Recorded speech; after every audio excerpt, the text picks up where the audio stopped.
Hey, what's going on, Fantasy Flavor Podcast listeners, YouTube viewers? What's up? My name is Dylan Thomas. I'm joined here with two lovely gentlemen. Hi, this is Nathan. How are you guys? Hey, it's Trenton. I'm in college now. Nice. And I'm home for the semester, so you'll see me maybe one day, with an obituary saying he just cried himself to death. So, you never know. Anyways. Yeah, trust me, we all are waiting for that day. Yeah, I know. I'll be like a party instead of a funeral. Gronk will be there. So today we're going to be talking about our top 12 Dynasty PPR running backs. And pretty excited. This might be our second take. This may not be our second take, but it's going to be a good time. Are we ready, boys? Yeah, we are. Okay, so we're starting off with number one, the White Marshall Falk himself, Mr. Run CMC Christian McCaffrey.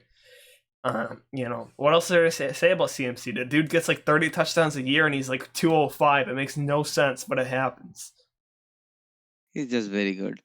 We don't need to, no one wants any explanation for why CMC is number one. Yeah. Even though I have him as number two. Yeah. But yeah, he's just amazing. And the guy that you do have at number one is obviously really close between both of them. But I mean, they're both the same way. They're clearly your top two guys. We'll go ahead and we'll spoil it here in a minute who it is. I'm sure you can all already guess. Yeah. But these top two guys are your elite guys. They're the guys that if you have them on your roster, you either hold on to them for a lifetime, or if you sell them, you're only selling for like the next 5 players on this list. So, well, I wouldn't trade rape someone like that, but I know you have your ways. But speaking of number two, I mean, he hinted it to himself, a guy who can run, great vision, who can catch, who's elusive, who breaks tackles, who's explosive, who's on a team that doesn't really win often. Caitlin Balaj. No, I'm just playing. It's Saquon Barkley. Where do you think we're going? Come on. And his squads are like 90 pounds. Yo, do you think he can break your head with his quads? Easily. Yeah, I think his quads would be like bigger than my torso. Yeah. Would you rather have an AK-47 or Saquon's quads?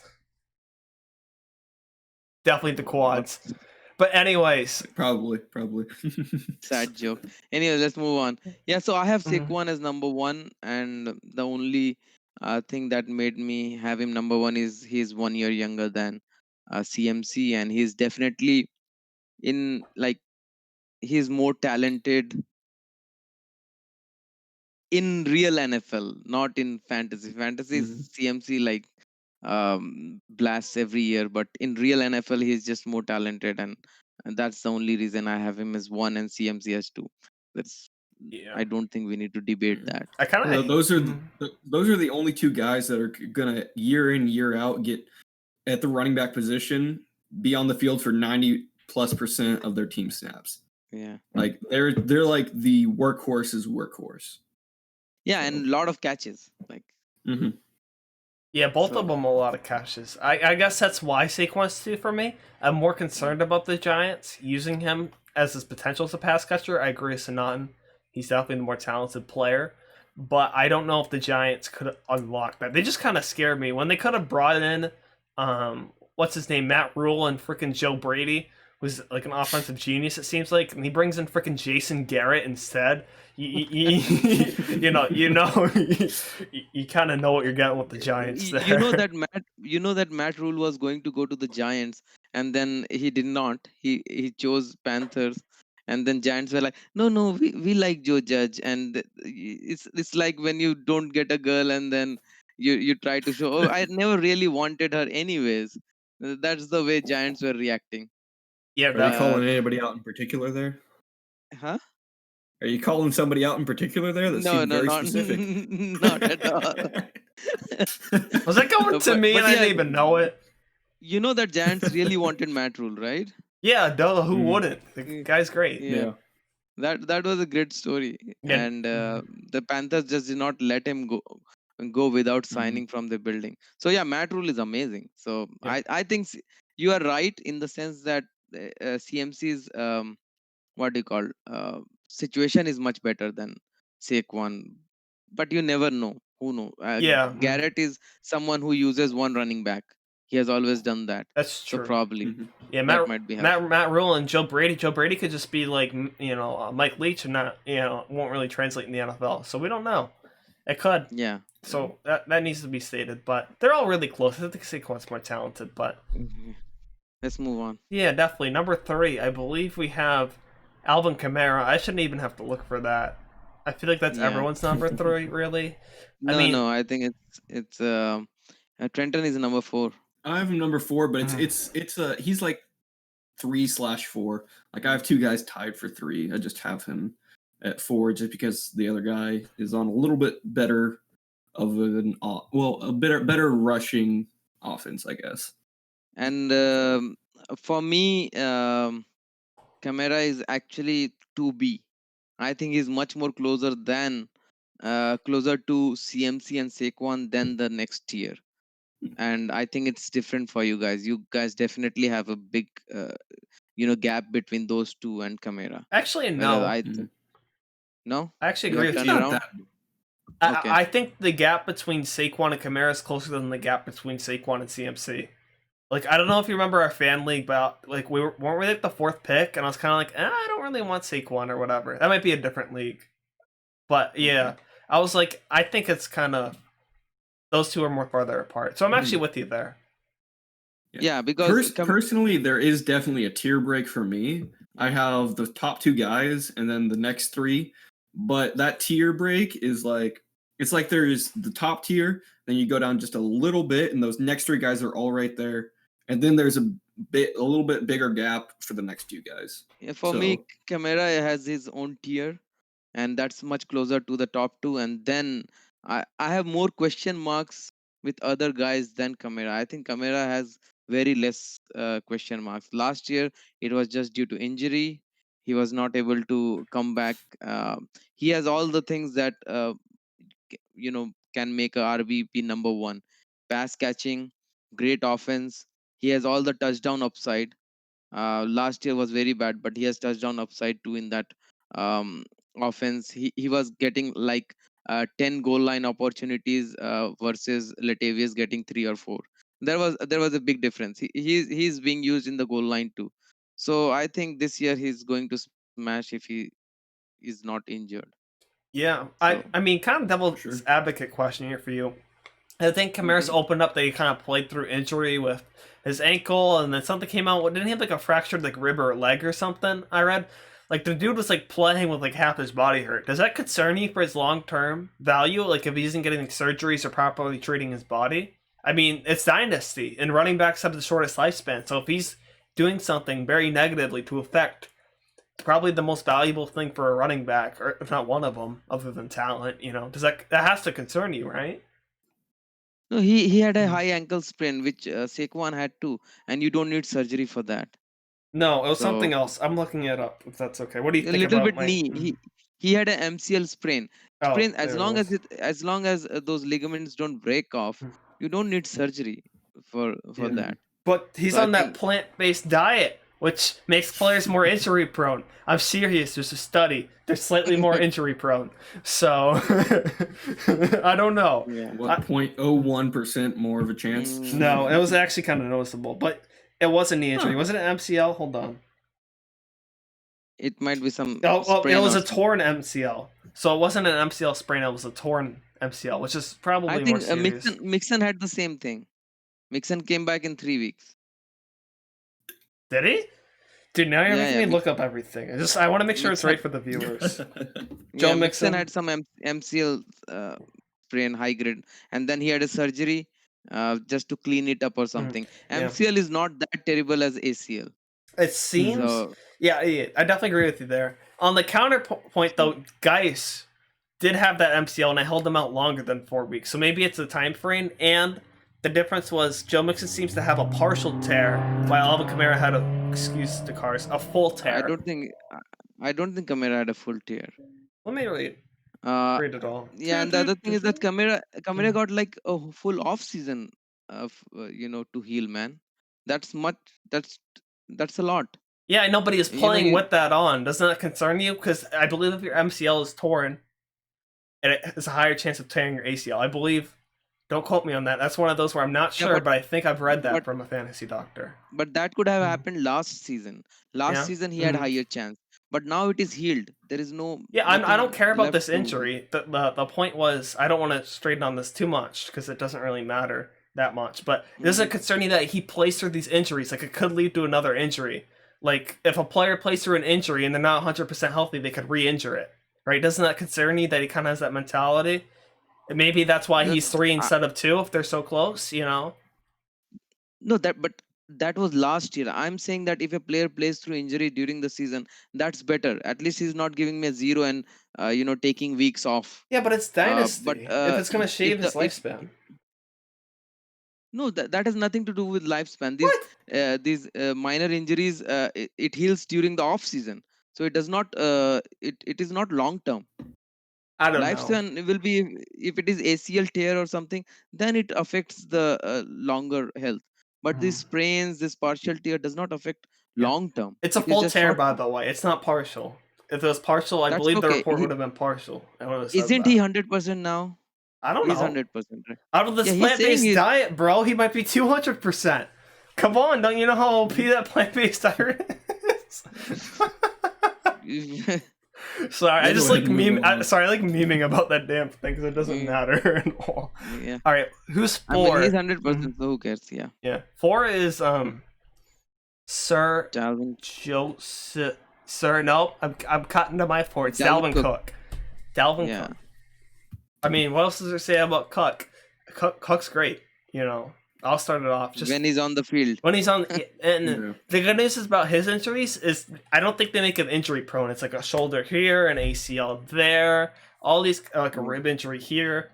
What did he have that cut him out early last at the end of the year? What was it, an ankle or something? What was it? Shoulder.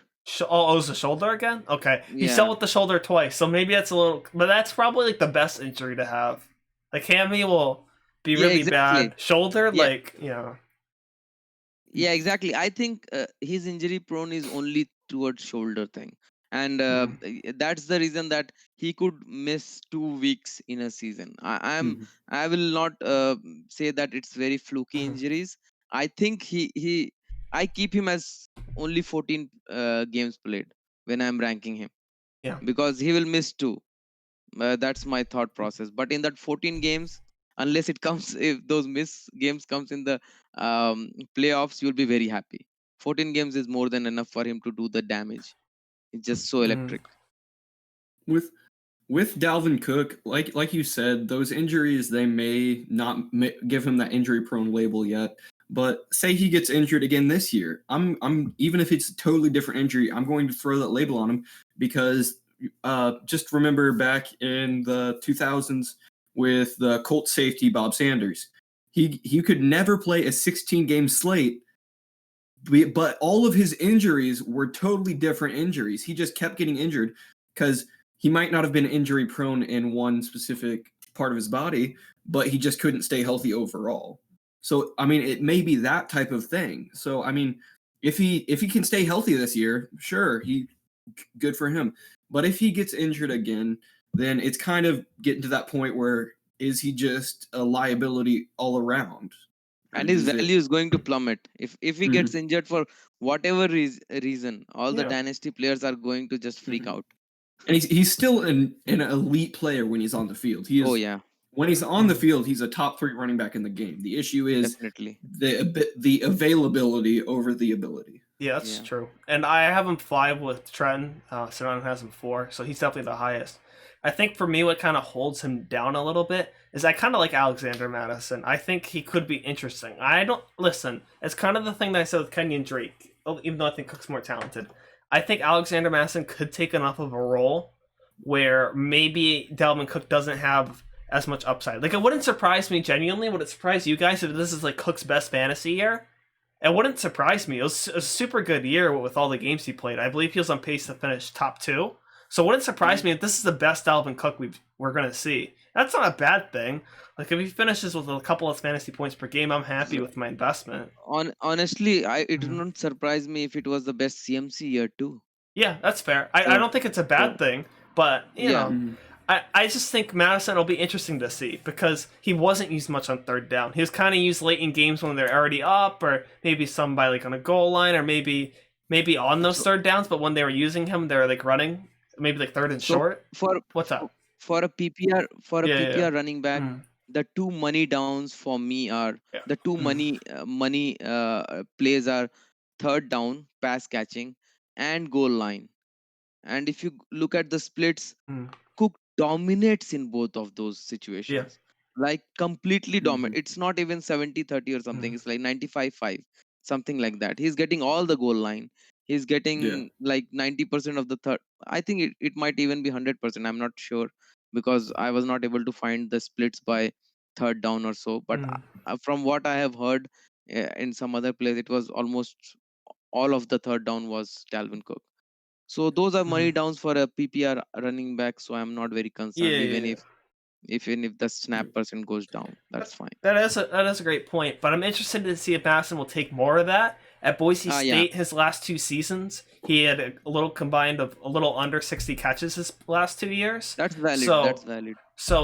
I think that role will increase. And it'll be interesting to see how much they use Madison because Sure. Cook's talked about holding out.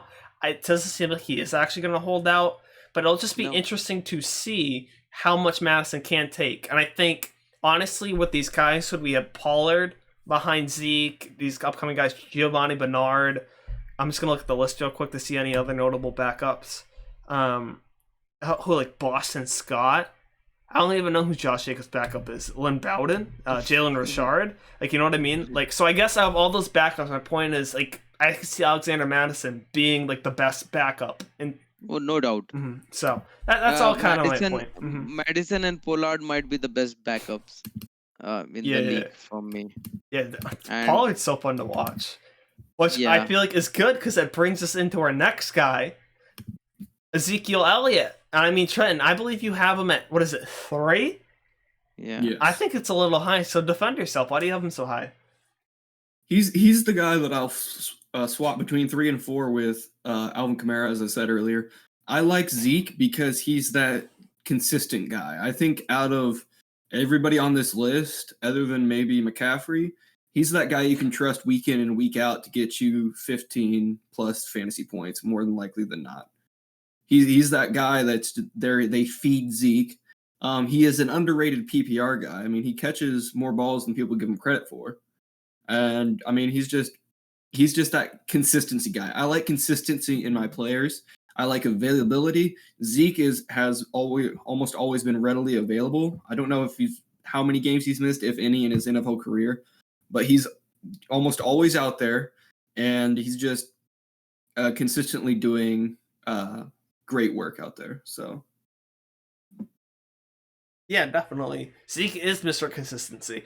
I think Zeke is kind of like Mike Evans, where he's not as sexy of a player, right? But he is Yeah. still super, super good. Like Mike Evans, there's no sex appeal in Mike Evans. Not like this sexy son of a bitch right here, you know. But like same thing with Zeke compared to, I don't know, like who's flashy? Like OBJ. OBJ is super sexy.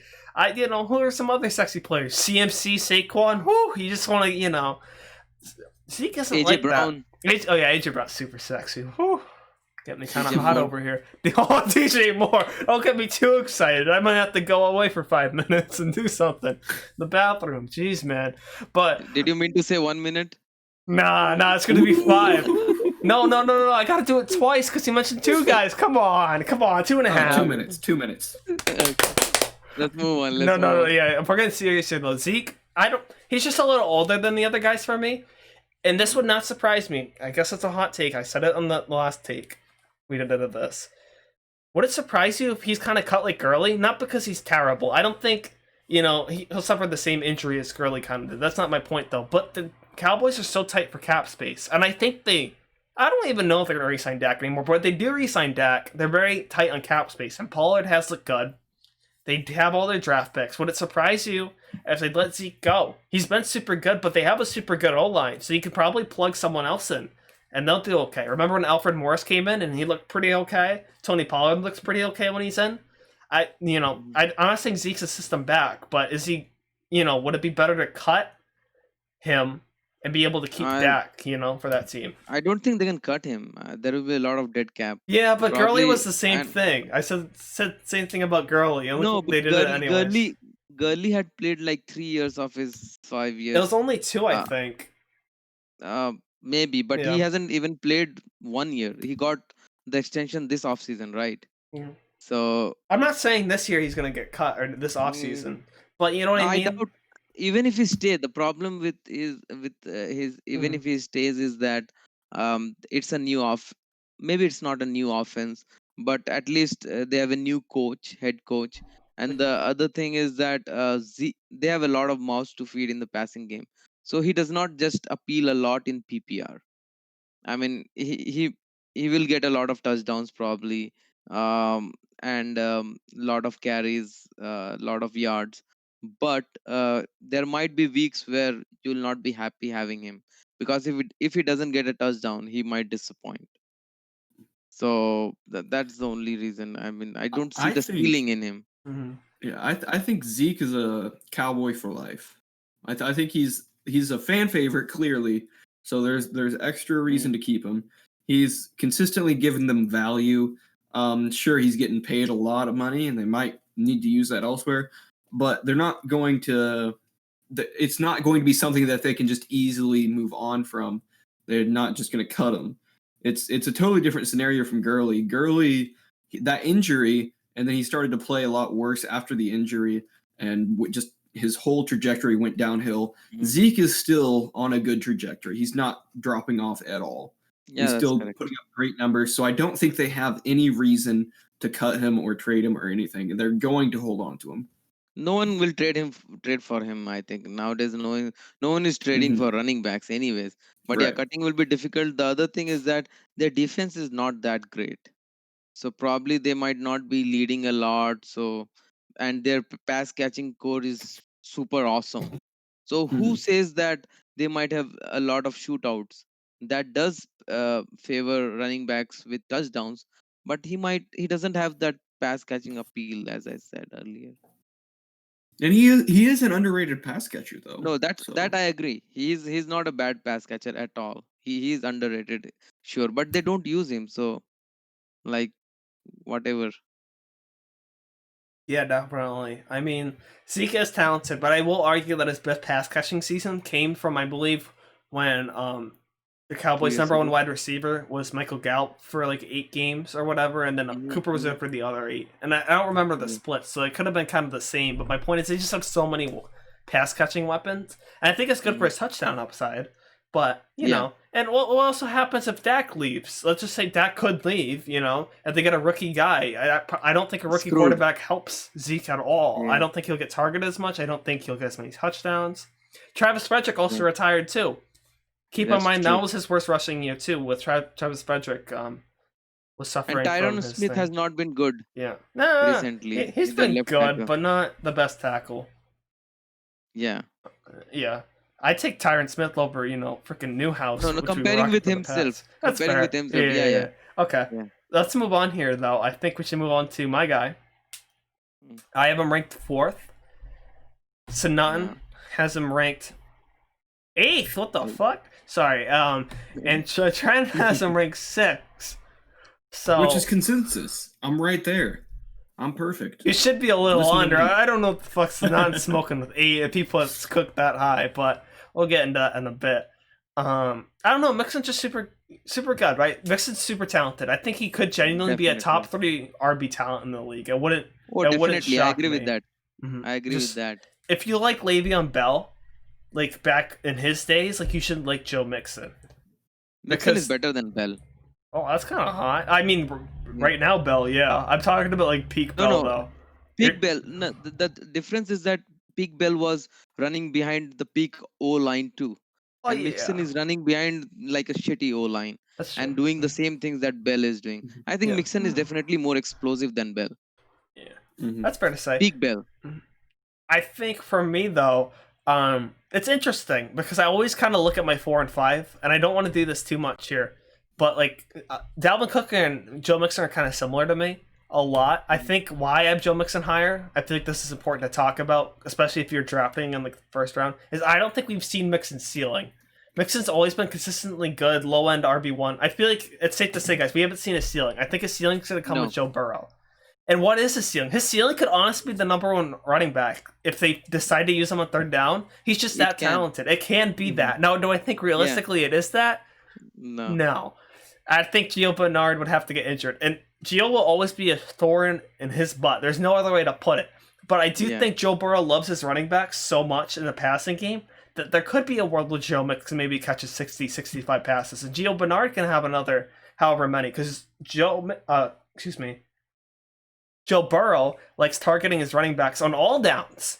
So even if Gio Bernard takes some third downs, I think there's enough room for Mixon. And I only think Mixon's situation goes up. I could see, like, Dalvin Cook for me, I could see it getting worse and worse and worse. I feel like Joe Mixon's value is going to go up. And maybe I have him higher just because I think he's going to blow up this year and it could blow up on my face.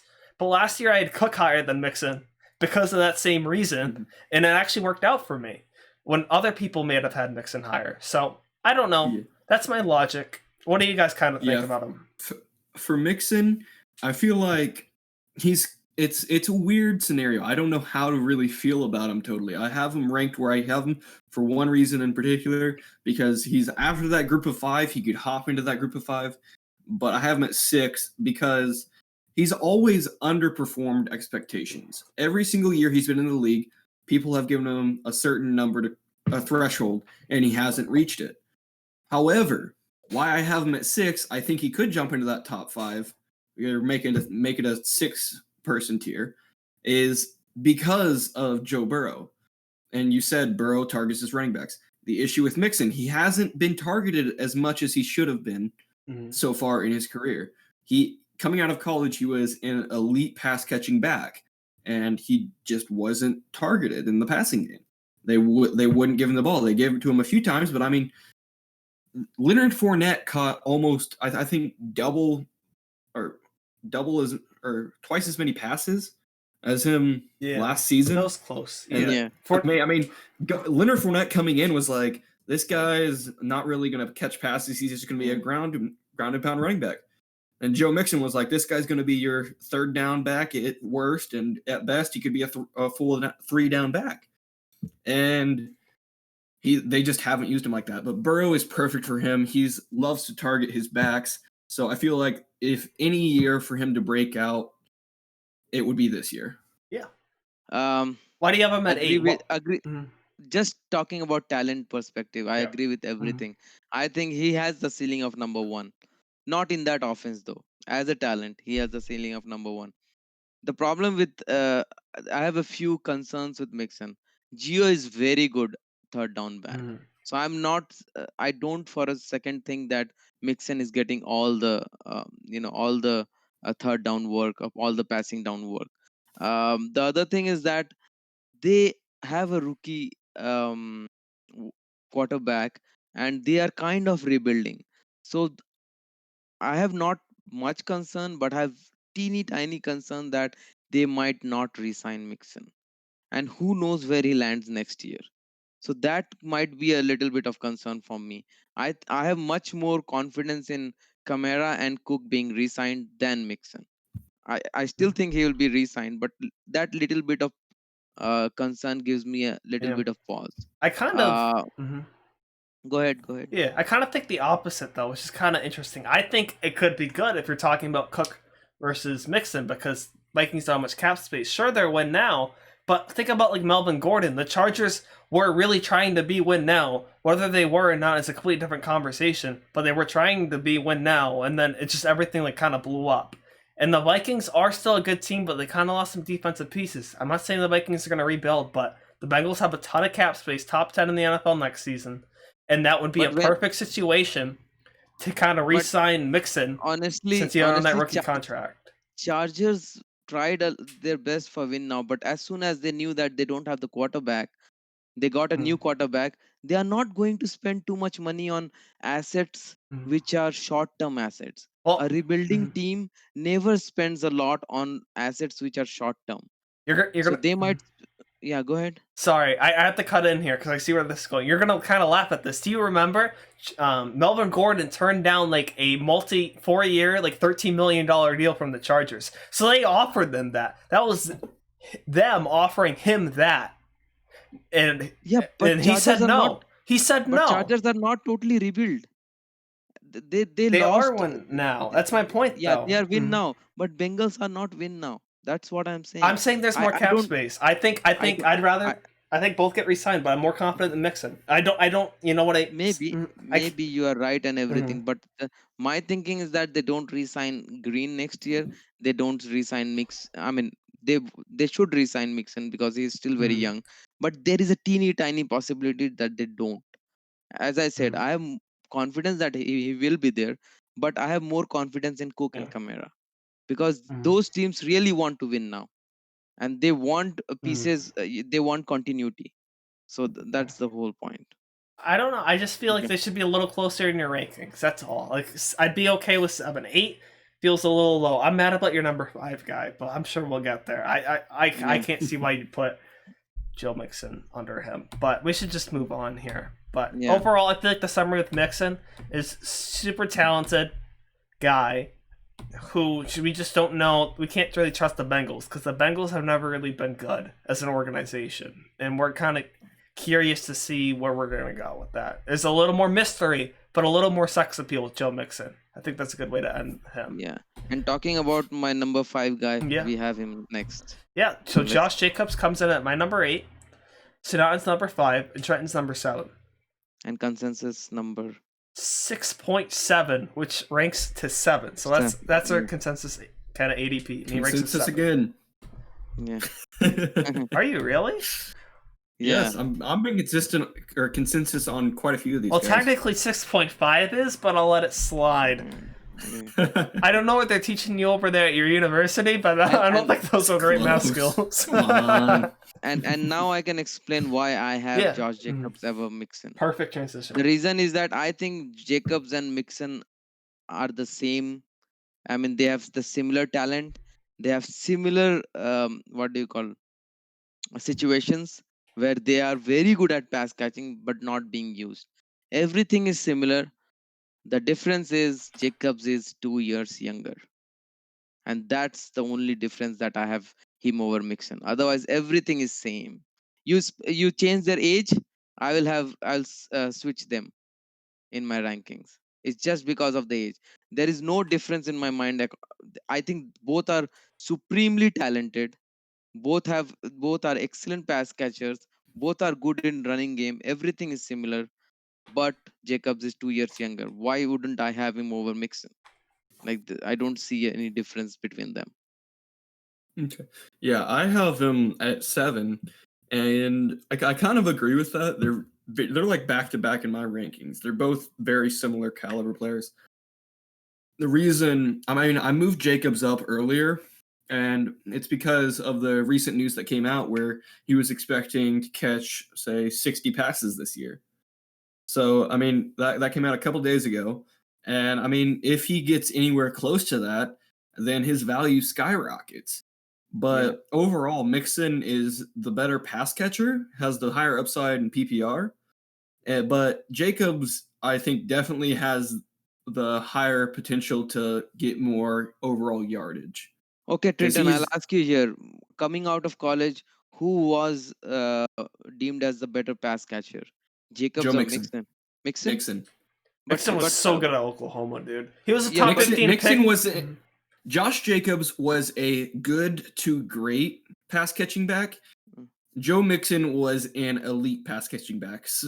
He was like the tier under McCaffrey and Barkley.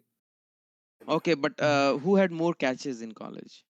It might have also been Mixon. Dude, Jacobs was not used much in college. Yeah, Jacobs I was can't tell a you right now. I can look it was a up. projection type player. And for the talent, I have seen the tape of Jacobs. I saw his college tapes and I thought he was very good in pass catching, and that is what I feel. And I thought Mixon, and I agree with you that Mixon might be better than him, but they are very similar in my mind. I think that Mixon and Jacobs are just a clone of each other in my mind, and just Jacobs is 2 years younger. That's it. Yeah, I have a few points here about why I'm the lowest on Jacobs. I feel like that'd be okay to say if that's cool with you guys. Sure. I guess my first thing is I feel like for me the talent's farthest apart.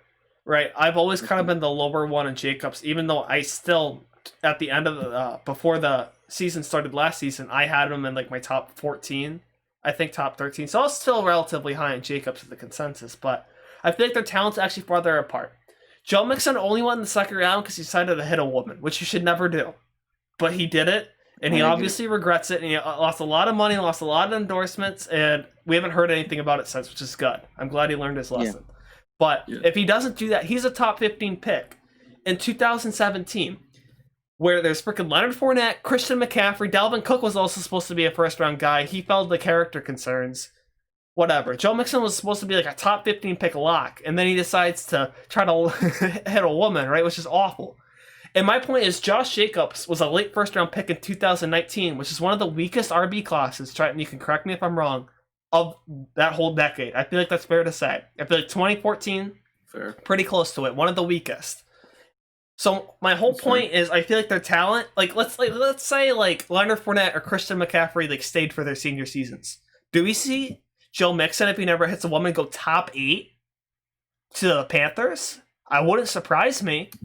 It wouldn't surprise me if we're even higher in Mixon. I feel like Mixon kind of gets brought down as a talent because he's in such a stacked class. I feel like they're a little farther apart. And I feel like Josh Jacobs gets a little hyped up as a talent because all his other peers were perceived as a lot weaker, even though I really love Miles Sanders. There is a problem there. You cannot use the draft capital argument here, because since 2017, teams have learned not to use higher draft capital on running backs. None of the teams use that. In 2000, which is the right thing, but every year teams are learning that. So if CMC was taken 8th overall in that year, if it was 2020, I don't think he goes 8 this year. So that's fair. Draft capital argument is not there. Just look at the talent. I think Jacobs is very talented. I'm not saying Jacobs isn't talented. I wouldn't have him. But Mixon is maybe better. Mixon may be better. I agree with you. I think they're farther apart. That's kind of my point. And I feel like Joe Mixon gets brought down because I'm not even talking about draft capital. I'm just saying his class was so fucking hyped up and so good, so fucking good, right? That he's kind of underrated. And Jacobs is so trash that maybe he gets more hype. Like, let's say Jacobs was in this running back draft class. It wouldn't surprise me if maybe he's like your 3rd or 4th guy. But he has shown last year. Why are you still talking about draft classes and comparing? Because it matters. Because Jacobs has always been that number 1 guy. Like, it has to be in your mind somewhere. It's not because of number 1 guy. You see the production last year, man. We have already seen it in what I'm saying is that when we have seen something in the NFL, we forget about when they were drafted or not. Leonard Fournette went number 1. Is he still your number 1 from that class? No, right? No. That's not what I'm saying, though. What I'm saying is, Josh Jacobs is super, super talented. Has always been hyped up on the fact that he came in such a weak class. That he's kind of. There is no hype there. Yes, there is. If he's your 5, there is hype. Yes, Josh Jacobs is very good. But my concerns with Josh Jacobs, and then we're gonna move on. That sounds good with everyone. My concerns. I'm still waiting on my stats. I'm trying to get out these stats. Oh, you have stats? Okay, let me make this point, and then we'll get into Trenton's stats. It was frustrating watching Josh Jacobs last year. That's fair to say, because he didn't catch any passes. It was frustrating to see him open with Derek Carr, and just Derek Carr didn't throw it to him. It was fair to say he was open, and just Derek Carr didn't even look his way. I remember watching the Raiders-Rams game. I believe it was the first game of the season, and Josh Jacobs was open on a few pass catches, and just Derek Carr didn't give a fuck. And then Jalen Richard would come on the field. He's like, "Oh, Jalen Richard, here, bro, get all of these." Okay. Last point. Who was more frustrating last year, Mixon or Jacobs? Probably Mixon, because Mixon was so hyped up. So that's like relative to ADP. That's relative to ADP, bro. If Mixon's getting selected like top 5, top 6 running back, and Josh Jacobs is the consensus like top 15 RB in Dynasty, then that has to be. Not relative to ADP. Just go and look at points per game. And then we'll talk. Okay?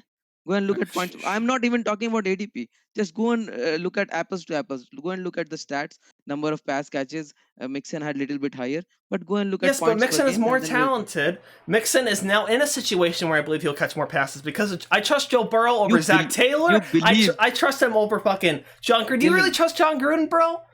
Dylan, stats time. You are projecting. Stats time. Yeah, look at Trenton. He's pissed off. Stop. Yeah. Trenton, give your stats. He needs to talk. I got the stats for you, Sanatan.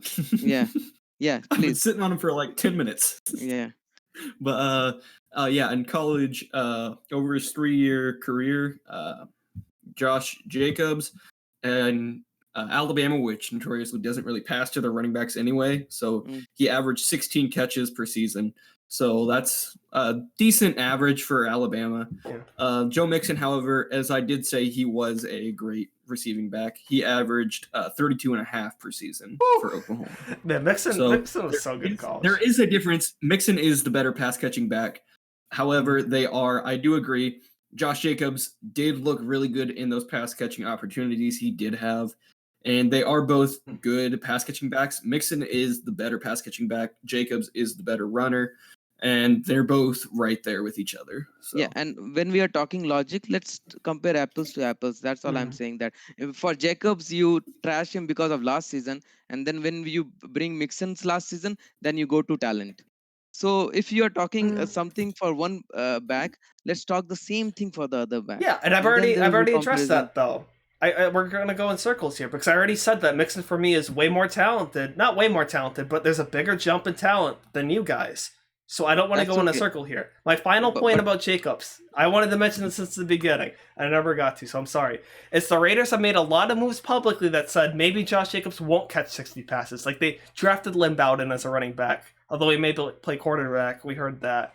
I remember that. They re-signed Jalen Richard, They brought Jeremy Hill for a day, right? I don't know. It just kind of worries me more like the moves the Raiders are making. Meanwhile, they did re-sign Gio Bernard, and that is a move too, and that's fair. I definitely get your argument of how close they are, and I get your arguments based off of age, but for me, they've made less moves, and just above all of it, I trust Joe Burrow more than I trust John Gruden, who does give his running backs a lot of touches, but they're all freaking carries.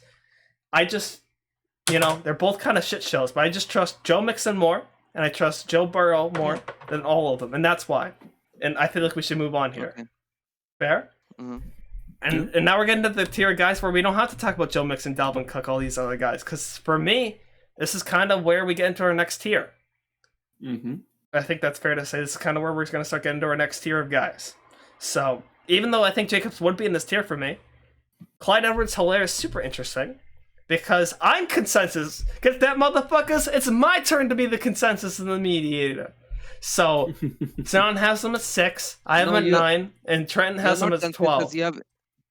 But our consensus is 8, so you don't have him as consensus. You have him as 9.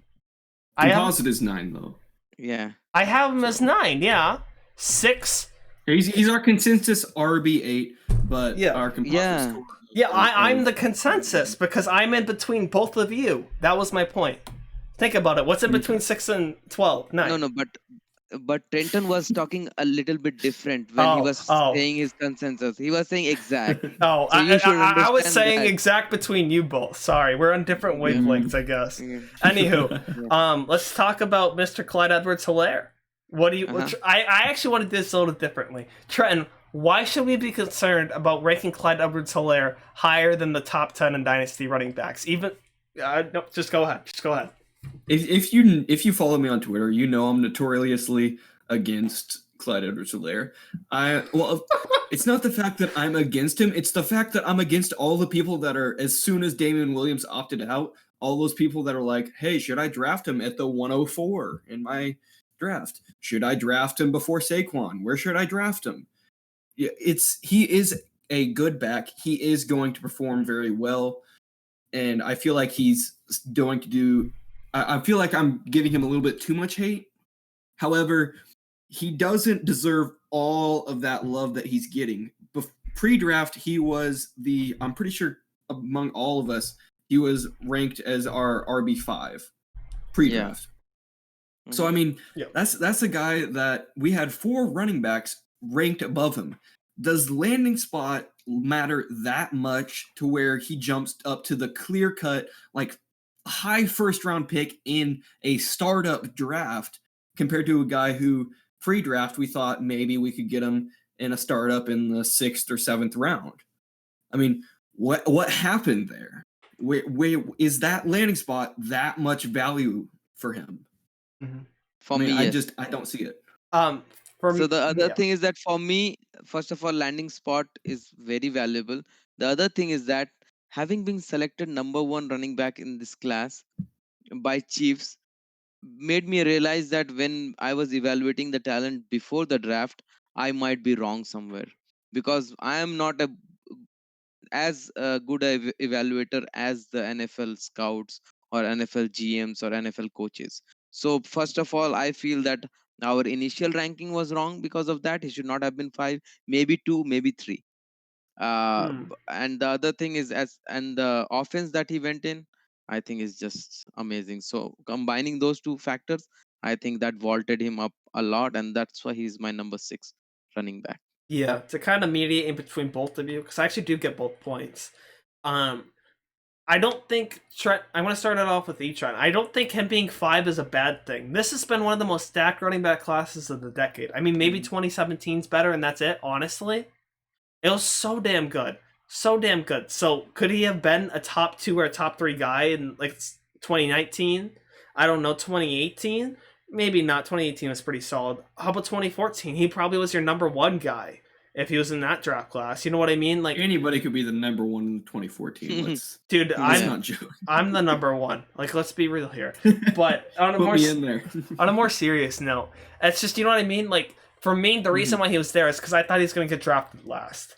There's also some more holes in his profile, but of course, situation matters, and he's in the best situation. And it doesn't matter as much to me. I'm kind of the king of like, let's calm down in like situation because it's just so damn fluid. Paris Campbell, people loved him because of Andrew Luck, and those who did obviously got burnt. So it's just something like that. And, you know, I think situation is more important for running backs because you're expected to have more immediate production. Meanwhile, like a wide receiver, it's more expected that you may have to wait on that. So that's why I'm kind of like calm down on that because I don't care how stacked the class is. So if the guy's good, he's good, and he's good. And first round draft capital is massive for me too. That like when I'm evaluating, that's why he took such a big jump. The other issue I have with Clyde Edwards-Helaire is obviously those holes that he does have in his game. Like he has 1 year of production in college. He has not really shown out that well in goal line formations. He's not a goal line back. He's not going to be that guy that you want in there in the red zone to pound it up the gut. He's just not. He's 5'7", barely 200 pounds. That's the only guy I would put in that like about that size that I would put on a goal line is Frank Gore. He's one of a kind. Clyde Edwards-Helaire is not Frank Gore. He's not going to be that type of back that's going to pound it up the gut. So like I'm worried about those goal line stuff because he's not that back. I'm worried about that 1 year production. I'm worried about how Kansas City notoriously hasn't really targeted their running backs. I mean, you look in the past few years, they were bottom half of the league in running back targets. So, I mean, people are saying, oh, it's Patrick Mahomes, best passer in the league. Clyde must have a sky-high upside just because he's with a great quarterback that's going to pass a lot. Well, he might pass a lot, but it might not be to the running backs. And we've seen recently that it hasn't been to the running backs. That's why I'm more weary of him overall. So let's debunk the goal line thing. If he is not the goal line back, who is? Because all the other running backs are lighter than him. Yeah, that's true. So he is the best among them. He might be the goal line back, but if he is your goal line back, they're not going to just feed him up the gut. When they get in goal line, they're going to put their offense to where they're going to pass on the goal line. They're going to, most of the time they will pass on the goal line because he's 200 pounds. You're not going to hand the guy at the 1 yard line, hand a guy that's 5'7", 200 pounds, and try to tell him to run it right up the gut and score a touchdown. You know what? That's not what you want to do. Just 1 second, Dylan. Last year, I was watching all of the Eagles game, and I was very, very impressed by Boston Scott. He was doing so well running up the gut. For running up the gut, you don't really need a very heavy guy. You need someone who can slip through that crack. And you'll see that this year. I'm hoping that you might be right. As I said, we have not seen it, but I'm hoping that you will. Hopefully you are wrong. And there again is the play style. Frank Gore play style was a bruiser. He was a small back, but he was had a play style. He wanted to run over people. You look at Boston Scott. He can run it up the middle because he's a bruising back that can catch the ball. So I mean, Clyde Edwards-Helaire, you look at him, he is a outside back. He's one of those guys that you want to run outside. You're not going to run him up the gut. You look That's at okay. his past production; they didn't run him up the gut. I think he had. I don't care how the very touchdown minimum- comes, running up the gut, Yeah. go sideways, go wherever. Yeah, can I say my He doesn't point? have that speed either to get to the edge on those goal lines. That he's going to get We'll see. stuffed, and I mean it's Yeah. so. I mean, I'm worried about that. That's just where that's where I stand. I'm ready to Mythbusters this shit up to the moon, and I didn't even get to my point of like disagreeing with Sonata. Yeah, I hate this. Okay, so first things first. I don't care. He's not going to be ran up the gut. That's not how Kansas City does things. That's not how their offense runs. They aren't the fucking 2018 Jaguars or whatever, 2017 Jaguars. That's not how their offense works. It's a lot of zone plays where CH is super, super good at. He's super, super good in kind of like inside zones, all these type of stuff. So he's not going to be running it up the gut. Second thing, they love passing to their running backs in the red zone. So he doesn't need 15 rushing touchdowns. He could honestly get like 8 and 8 or something. Or maybe 8's a little high. Maybe more like 9 and 6 or something like that. He can still have 15 touchdowns because they're one of the offenses that targets their running backs most inside the red zone. So that's important.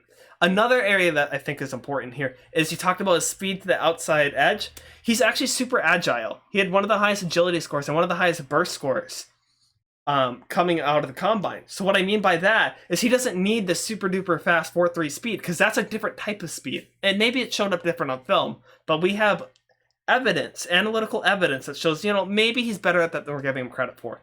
My final point is I'm going to use your own logic against you. I don't know how you can be so high on Kenyon Drake when Kenyon Drake isn't the best, kind of inside runner himself, but be so low on Clyde Edwards-Helaire. And considering they're like 5 years apart, they're very kind of similar players in play style, in my opinion. Like, how can they be so different? The only reason why you're hating on him is because Kenyon Drake is 6'1" and Clyde Edwards-Helaire is 5'7". Even though Clyde almost weighs 4 pounds fucking less than Kenyon Don't Drake hate does on the right height, now. man. Don't hate on small people. Yeah. I tell you. You fucking biased fuck. So that's my point. Like, I get it. Like, if you want to think that for Clyde Edwards-Helaire, I think you have to apply it to other players. I don't think you're doing that enough. Or maybe you're applying it I too have much to Kenyon Clyde. Drake ranked below Clyde Edwards-Helaire. Yeah, but they So- should be Yeah, farther 5 years apart ago. than that. Because of the age. I know because I think definitely Kenyon the Drake age. is the better runner. Kenyon Drake is the better runner, and he's a lot faster. They're a lot similar than you think. I don't Anyways, care about speed. I think he has not yet shown it in NFL, so we can't really, power something home. I think we Yeah. have to wait and see. That's, We have given that's all fair. our Mhm. opinions. Let's wait and see. Yeah, definitely. You know who And has I not hope yet you're shown wrong. it yet?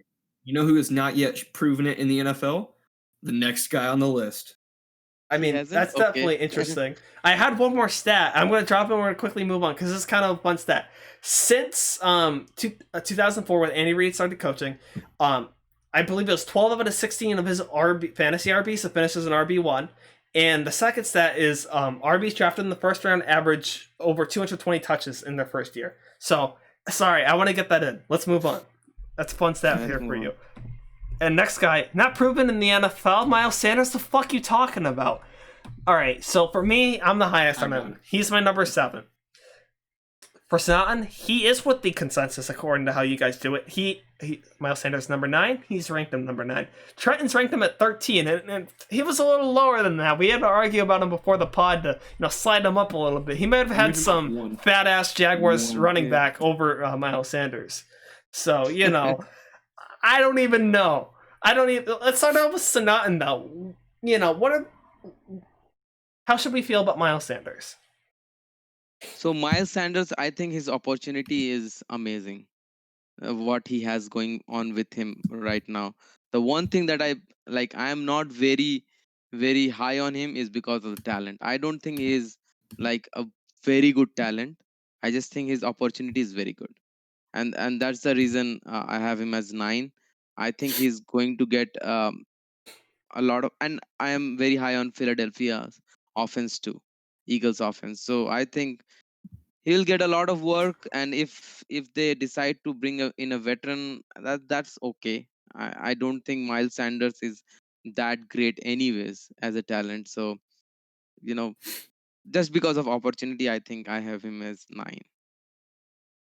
That's fair. Why are you lower on him, Trenton? All right, so I know you're going to bring it up, and so I'm going to beat you to the punch. You say that he has been. We've seen him as a workhorse in a few games. Everybody's like, you look at weeks 12 through 6 or 12 through 15. When he out each of those games, he had over 15 rushing attempts per game. Look at those, and everybody's like, yeah, he's shown he can be a workhorse.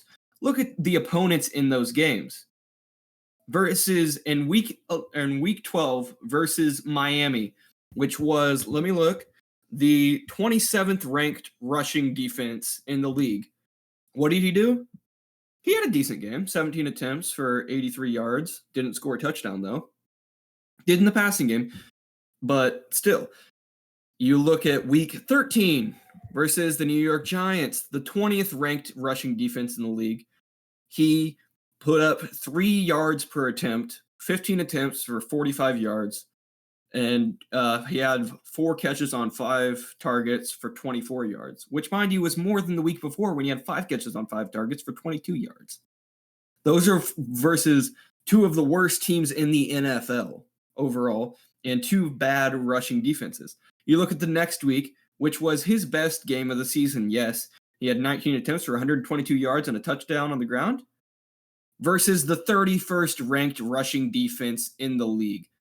I mean, their competition isn't there. He's doing good against teams that are bad.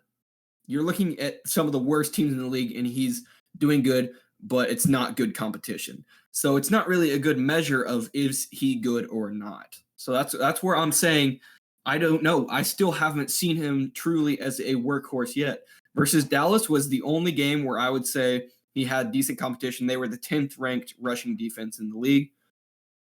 He had 20 attempts, most of his rookie season, for 79 yards, which was still under that 4 yards per carry mark. Did have the touchdown, though. So, I mean, it's something for me where I don't know if he can be that workhorse. And I'm not looking at those 4 games as a workhorse role because he wasn't against good teams. And to add to Trenton's point is that last year they had no one to catch his passes, Wentz passes. And Wentz is not someone who is like, dink and dunk kind of guy. He is known to be someone who goes deep. And he had no pass catchers deep. Yes, Wentz is very good deep passer. Yeah, but it doesn't take away from the other thing. Okay, go on. No, it doesn't. But he has not been a lot of, except for last year. You can go and check the stats. He doesn't throw too much to the running backs. But last year he had no options, and a lot of Miles Sanders passes were a lot of air yards last year. And if he has good receivers, then probably some of the touchdowns that Miles Sanders caught was like in the end zone, man. So I think when with Deshaun Jackson healthy, with Rager, I think he will pass less to the running backs. So let's see. And as Trenton said, I don't think he's a very good talent. Like, he's good, but not even close to Jacobs. Actually, they're pretty close for talents for me. It's funny that you bring up air yards because how you're kind of using it negatively because you're kind of pulling a trend. I'm just poking fun at you, Trent. Like, that's not correct. Air yards are actually super sticky. Those are kind of the yards you want. That's actually a really good thing for Miles Sanders. Not a bad thing. I'm saying that it will not happen this year. No, because it's a very sticky stat. It wouldn't surprise me. It's sticky. It's super sticky year to year to year. So you have similar air yards. With everyone healthy, when you say sticky, do you look at offenses where they had no wide receivers and then next year wide receivers come? No. It could change, but it's a sticky stat. I'm not going to disprove 50 years of stats because they added some rookie weapons. It's a sticky stat, but the volume is going to decrease because they're going to have other weapons they can throw to upfield. And sticky stat is based on past data. And if this kind of data is very, very rare, where an offense doesn't have wide receivers, they are plucking people from practice squads and using them. These data are very rare. So you have to understand that when you say sticky stats, that's fine. I understand that is sticky stat more for wide receivers. It's sticky for everyone, actually. But especially for wide receivers, yes. Good point. It is a rare data. Like, you don't have so many data where you don't have wide receivers and next year wide receivers come and running backs still have that sticky stat. I don't think so. All right, that's fair. I still think Miles Sanders, could he be one of those guys that finishes as the RB1 this season? Wouldn't surprise me if they don't add anybody. I think so. It's an elite offensive line. He caught 50, 60 passes as a rookie.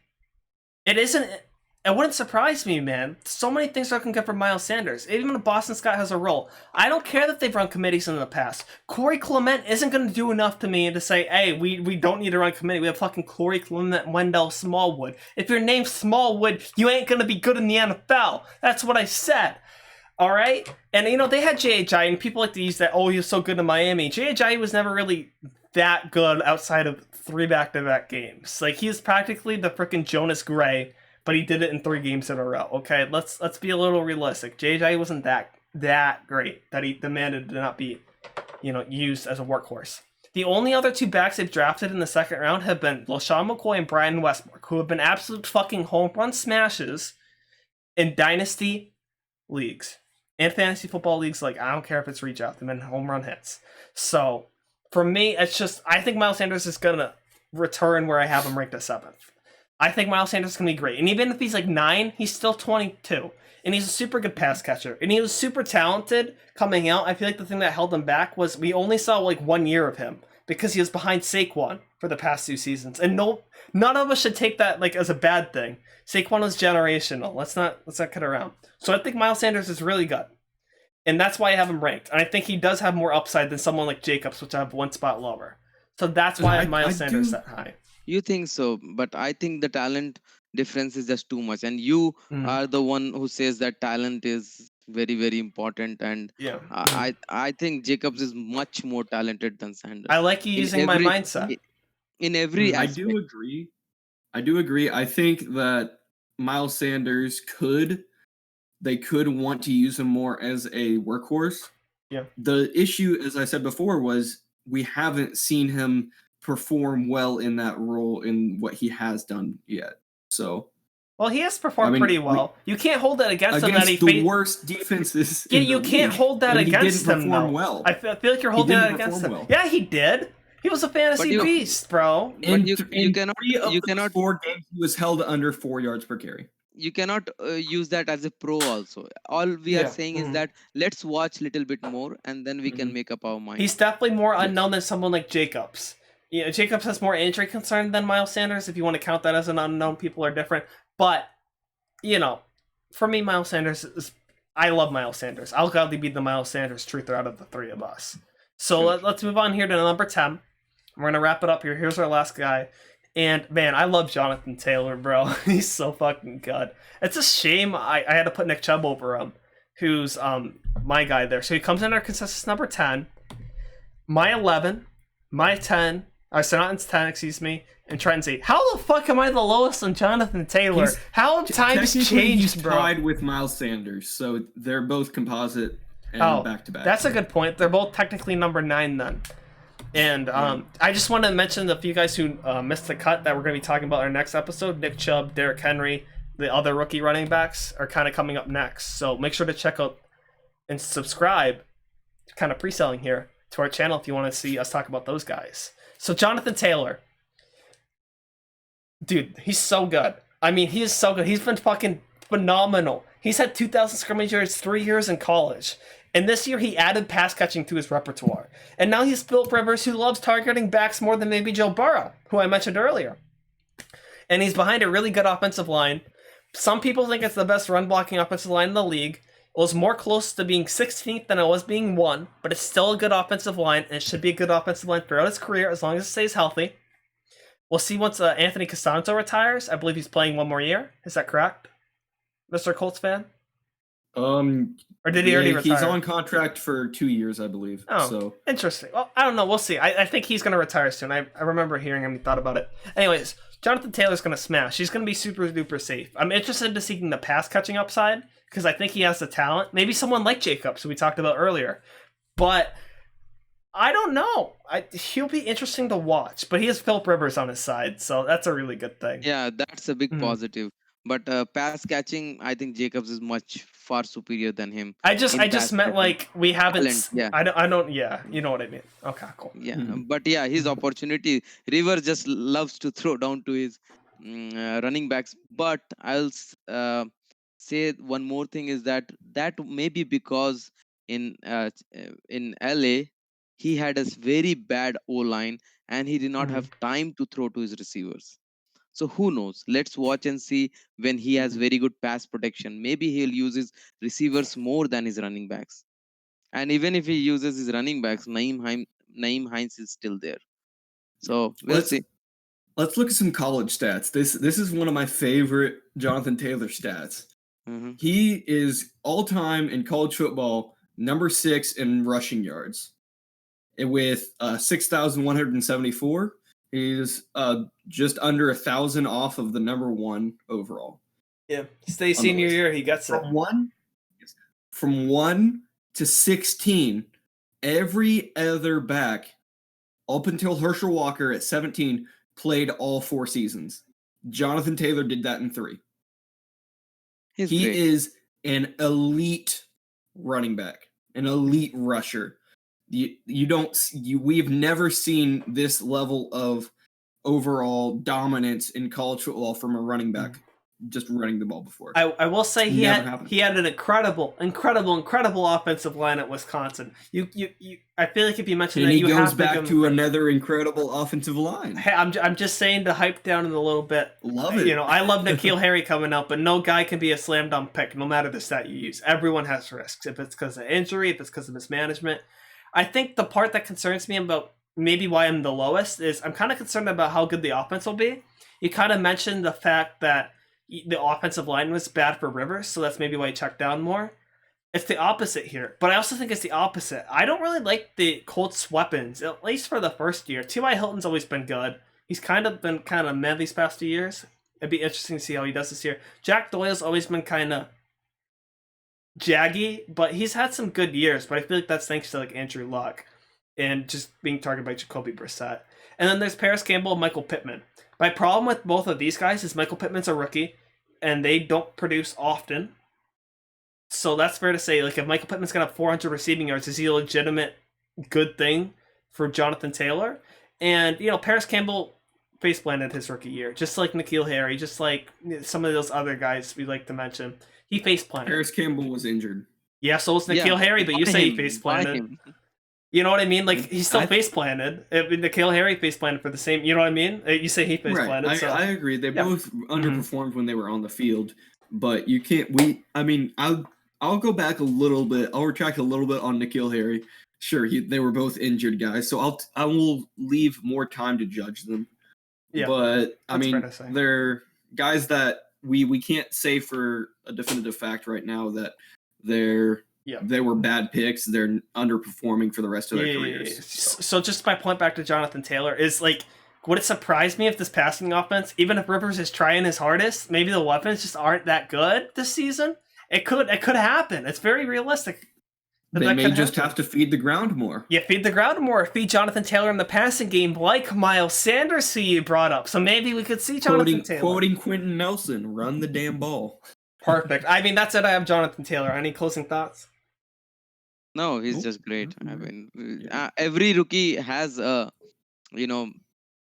bust potential. So that's the reason rookies are a little bit behind than proven guys. That's it. I believe I saw a stat on Twitter the other day where Jonathan Taylor, over the past decade of running backs, has the lowest bust potential percentage out of any back. Wouldn't surprise me. So, that's including Saquon, that's including Zeke, that's including all of those elite Really, backs. Saquon was like the most foolproof guy to ever Saquon was to number NFL, 2. man. Jonathan Taylor, I think, was like a 98.7% chance of hitting, and Saquon was like a 94%. That feels stupid. I don't rely on that stat anymore. If Saquon... You're talking numbers, and it's getting me hard, bro. Oh, I love Trent talking numbers. I'm trying to get more numbers from you. I'm trying. That's a good number, too. Saquon was a generational talent. Jonathan Taylor did not even go first in his own class. Well, Saquon was a generational talent, but there were concerns about his vision. He'd love to bounce it outside, and there's been some busts. So I get why you're saying Jonathan Taylor's very safe. Who could be safer? But he doesn't have the upside of Saquon. Let's not kid around. I guess he's like 11 to me, because I feel like he's kind of going to be like the next Nick Chubb. And I have Could Nick be, Chubb yeah. over him because he's already proven. So I feel like they're very talented, similar. So that's why I have him at 11. But with that being said, Mhm. thank you guys so much for listening and watching today's episode.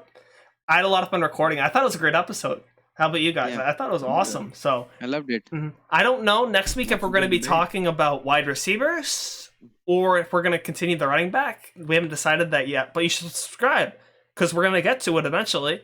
And if you don't subscribe, I believe like pretty much all our viewers and listeners aren't subscribed. So make sure to subscribe. I don't have the number, but you better freaking subscribe. Yes, please. That does not harm you, but Hit it that helps like us a button. lot. Yep. Please. Like, Okay. comment, and subscribe. If you aren't subscribed already, woo, you're doing And- something and wrong with your life. And we'll respond to every damn comment. So if you have any questions, anything, Yes. please ask. Yeah, I do respond to every Thank you. comment. I also give you a free like, so you're welcome. But thank you guys so much. I'm going to let the outro take it out. Have a great night and the rest of your day if you're watching in the daytime.